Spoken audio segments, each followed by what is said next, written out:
Барлықтарыңызға сәлем. Сіздермен бірге мен Нурик. Бүгін бізде Реквием по мечте фильмі. Я буду на телевидении. Бұл фильм екі түрлі әлем мен бірнеше адамның тағдырынан тұрады. Біріншісі Брайан Бичте тұратын Сара есімді егде жастағы әйел. Екіншісі Сараның ұлы Гэри және оның қызы Мэриан мен досы Тайрон. Кейде екі әлемнің қосылатын кездері де бар. Одан бөлек фильм 3 мезгілден тұрады. Мезгілдер фильм кейіпкерлерінің жағдайын бейнелейді. Жаз – гүлдену, күз – біртіндеп әлсіреу, қыс – ұзақ мерзімге ұйқыға кету, жойылу. Бірінші бөлім – жаз. Сара Голдфарб ескі пәтерде өмір сүреді. Бұрын Сара жұбаймен бірге бақытты болатын, ал қазір уақытының бәрін телевизор алдында өткізеді. Көбінесе адамдардың жаман әдеттерін тастаған туралы шоуды көп көреді. Тәттілер жеп арықтау туралы армандап отырады. Сараның ескі телевизорын Гарри жиі қолданады. Жігіт оны көру үшін емес, ломбардқа тапсырып, есірткіге ақша табу үшін жиі ұрлайды. Жақын жердегі ломбард иесі оның бұл әдетін жақсы біледі.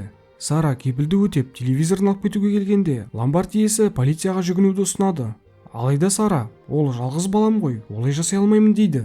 Баласына келетін болсақ, жаңағы ақшаға досы екеуі укол алып көңіл көтеруде.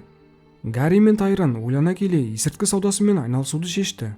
Бұл арқылы көп ақша табады және үнемі тауарлары жандарында болады. Өз-өзіне пайдасы жоқ Гарри қызы Мэрианға көмектескісі келеді. Мэриан ерекше үлгідегі бутик ашуды армандайды. Бұған оның шамасы жететін секілді. Себебі Гарридің айтуы бойынша оның эскизі ең әдемі. Өкінішке орай қыздың да жаман әдеті бар. Мэрианның бай ата-анасы бұл туралы біледі және қызды психотерапевтке жаздырып, сеанстарын қалдырмауын өтінеді. Психотерапевт те оның сабақтары да қызға ұнамайды. Себебі оның есірткіні қоюға ынтасы жоқ. Бұл уақытта Сара есі кетіп сүйікті бағдарламасына қарап тәттілерін жеп отыр. Және осы сәтте телефоннан келген хабар оның өмірін мәңгіге өзгертеді. Оған шоуға қатысуға болатын мүмкіндікті ұтып алғанын жеткізді. Әйел бірнеше жыл бұрынғы суретіне қарап, жас күндегі бейнесіне қатты тамсанды. Ол шоуға сүйікті қызыл көйлегін киіп баруды қалайды. Дегенмен бұл жылдар арасында артық салмақ жинап тастағандықтан көйлек тар болды. Сара шашын сарыға бояу үшін құрбысына келді. Себебі өзінің әдемі шағында оның шаштары сары түсте болатын. Құрбысы оған диетаға отыруды ұсынды. Күндегісіне суға піскен жұмыртқа, грейпфрут, қантсыз кофе қабылдауды ұсынады. Сара құрбысы айтқан диетаға бір күн шыдады. Келесі күні мұздатқыштағы дәмді тамақтар естен кетпей беріледі. Тағы бір көрші әйел Сараға арықтаудың бір амалын айтты. Сара ол айтқан дәрігерге келіп, тәбетті төмендететін таблетка сатып алды. Гарри мен Тайрон бизнестерін бастап кетті. Олар көп мөлшерде арзанға алып, бөліп қымбатқа сатады. Жігіттер алдағы күндеріне ақша жинауда. Өздерінде ұмытпады. Сатып алған тауарларының бір шетін өздері жеп жатыр. Мэриан психотерапевтімен кездесуге келді. Ол әрине Гарриді ұнатады, тек ата-анасы сеансқа қатыспай жүргенін білмеу үшін осылай жасайды. Ата-анасы бұны біліп қойса, ақша беруден бас тартады екен. Бір күні Гарри анасына келеді. Баласы оған бизнес бастап, көп ақша тауып жүрмін деп айтады. Гарри өткен үшін кешірім сұрап, жаңа телевизор сыйлайды. Бірнеше минуттан соң жігіт анасынан ерекше нәрселерді байқайды. Әйел қайта жанданғандай, шаттанып энергиясы тасып тұр. Оған қоса аз уақыт ішінде 12 келі тастаған екен. Жігіт бұның жайдан жай еместігін бірден түсінді және көп ұзамай оның амфетаминде отырғанын біледі. Баласы оған бұл таблеткаларды тастауын өтінді. Сол кезде әйел жалғыздықтан қайғырып жүргенін айтып жылай бастайды. Жұбайы қайтыс болды. Баласы болса бөлек тұрады. Ал телевизордегі шоуға қатысу бұрынғы бақытты өміріне қайта оралуға мүмкіндік береді. Себебі ол жерде керемет жұмыс тауып, көп ақша тауып жүрген баласы туралы, оның бай әулеттен шыққан ғажайып қызы туралы бүкіл әлемге айталады. Гарри таблетка тастауға көндіре алмайды. Және анасымен қоштасқасын артқа қайтатын жол жоқтығын түсініп, өз-өзін кінәлап жылап алды. Екінші бөлім. Күз. Тайрон кезекті есірткі сатушылармен кездесуде тұзаққа тап болды. Жігіт заң бұзушылардан құтылды, бірақ та полицияға ұсталады. Гарри мен Мэриан оны құтқару үшін кепілге ақша келді. Және бүкіл жиған ақшалары Тайронды түрмеден шығаруға кетеді. Енді қайтадан бұрынғыша есірткі саудалау қиынға түсті. Нью-Йоркта итальяндық мафиялар мен американдық дилерлер арасында соғыс өтіп жатыр. Есірткі сататындар уақытша жұмыстарын тоқтатты. Бұл уақытта Сара қиындыққа тап болды. Оған енді таблеткалар әсер етпейтіндей көрінді. Ол арықтады, алайда эйфория сезімін жоғалтып алды. Әйел клиникаға келді. Дәрігер оған бәрі дұрыс деп сендіріп, кезекті дозасын жазып береді. Гарри мен Мэриан қатты қиналуда. Оларда соңғы доза қалды. Олар Тайрон бірдеңе тауып келер деп үміттенді, бірақ та үміт ақталған жоқ. Жұп келіспеушілікке тап болды. Гарри ашуланып кетіп қалады. Тайрон жақын арада есірткі сатылатынын естіді. Тек бұл жолы оның бағасы 2 есе қымбат болмақ. Бұл дегеніміз $2000. Оны қайдан табуға болады? Гарридің басына идея келді. Ол Мэрианнан ақшаны әлгі психотерапевттен сұрауды өтінді. Әрине, қызға ақша үшін олмен ұйықтау керек.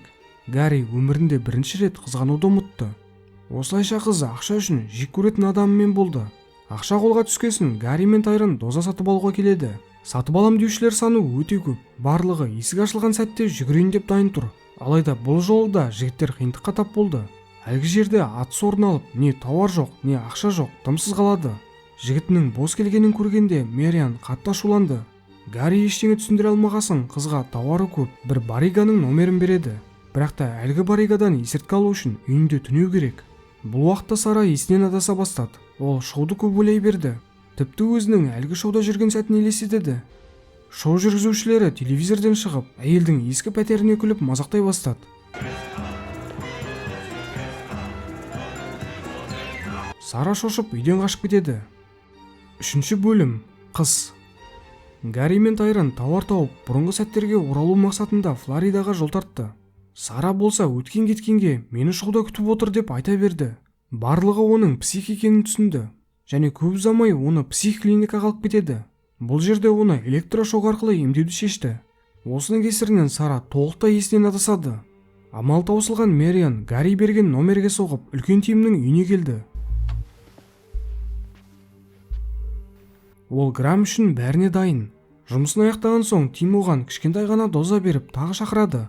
Мэриан бас тартты. Майамиге кетер жолда жігіттер жеп алуды шешті. Тайрон Гарридің қолына иненің кесірінен жара шыққанын байқайды. Ол досын тоқтатпақ болды. Алайда Гарри қолының іріңдегеніне қарамастан инесін салады. Кішкенеден соң Гарридің қолы қатты ауыра бастады. Тіпті дәріханаға апаруға тура келді. Бұл жерде дәрігер жігіттердің кім екендерін бірден түсініп полиция шақырады. Полиция Тайронды қамауға алды.